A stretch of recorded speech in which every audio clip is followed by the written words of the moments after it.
Yun, isang maulan pero napakagandang good morning mga kamagsasaka. Andito po ulit tayo ngayon sa punlang sibuyas na palusot ni Sir Bob Di Punturo.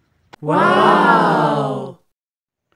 Para sa isang simpleng magsasaka, hindi biro ang gastos sa pagsisibuyas, lalo na kung ito ay off-season o palusot.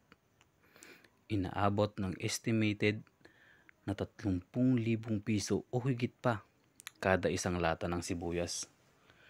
Ngunit sa kabila ng napaka-risky ng pagpapalusot, madami pa din ang gumagawa nito. Kasi nga, kung titignan mo nga naman ang mga numero sa isang positibong pananaw, nakakalula at gugustuhin mo na din magpalusot. Ang isang lata ng ganitong variety ay may potential yield ng 5 tonelada o 5,000 kilo.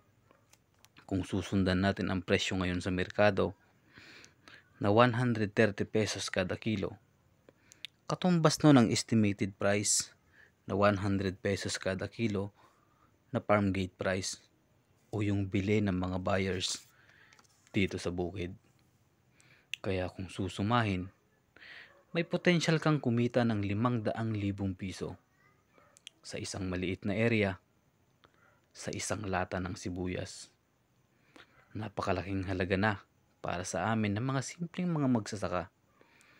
Pero kung dami ng pera lang din naman ang pag-uusapan, mas malaki pa din sa flood control.